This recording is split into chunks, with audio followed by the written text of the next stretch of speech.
With the heretic forces massing in the main square, Commander Carter had to prepare for what he assumed to be a major offensive.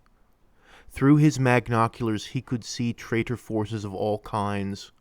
Poorly equipped menials armed with little more than laser cutters and plaswelders. Traitor PDF units with stolen heavy weapons vehicles and tanks. Repurposed industrial walkers. And even traitorous tech priests with shambling hordes of servitors all began using the square as a staging area. Carter cursed them for being so bold as to assemble out in the open. It was clear they were either extremely foolish or completely confident that they had nothing to fear from the air or the void. The hospital and surrounding city blocks were abuzz with activity. Sandbags were laid down, the men dug in, and Carter struggled to coordinate all of these efforts with limited communications. The Titan irregulars were spread out in every direction they could, looking for refugees and anyone capable of carrying a weapon. Ogg, at the moment, was with Abraxas Company with the other Ogryns, led by Sergeant Major Grigori, when they came across a collapsed building. Hey, I think I know this place. This used to be the old Ceramite service building. The tech priests here were experts in the workings of the sacred power armor used by the Emperor's angels. It grieves me to see it like this. But I also happen to know there is a bomb shelter here. Maybe there's something worth finding. You think so? Ogg looked at the pile of rubble. It didn't look like much of anything to him. Just another collapsed building like dozens of others they had walked past.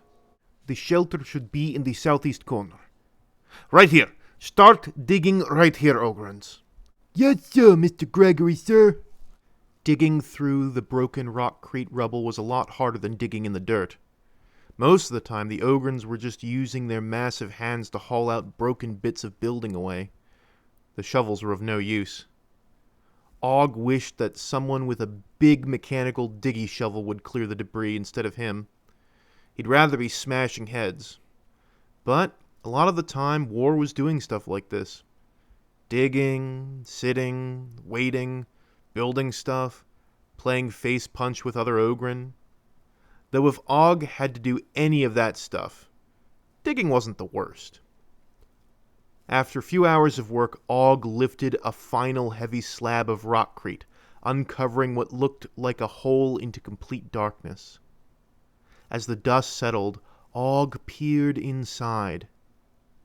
After a moment of seeing nothing, red glowing lights began to slowly flicker on, and whirring gears and pistons could be heard below.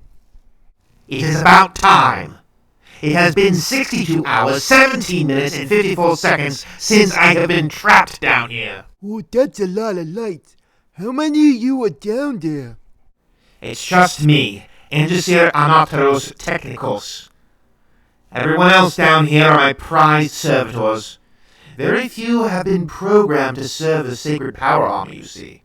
And I was not about to lose them. So there are no other survivors? No. No others could fit, and I doubt any of the menials would have survived. Our systems are running at minimum power to conserve oxygen. Look, just get me out of here. Ogg obliged the cranky tech priest and hauled him out of the hole. He and the other Ogryns began to do the same with the servitors. The tech priest began to dust off his crimson robes and addressed Grigori. Now I have been literally in the dark for nearly 3 days. Can you tell me what in the Omnissiah's name is going on? It is a long story. I'll tell you on the way back to base. As Ogg and the PDF returned with the tech priest, Commander Carter was nervously watching the main square. Something was off about how these traitors were arranging their men. The square slowly emptied itself out, and now they had begun building fortifications. But the fortifications were facing inwards towards the square. Chief Arbitrator Dallas entered the room as Carter shook his head. You see something interesting? I don't understand this. I thought they were massing for an attack of some kind. But they're building defense works.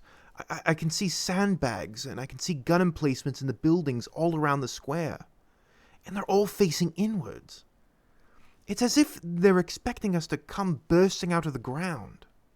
Suddenly, there was a low roar that shook through the air and began to grow in volume.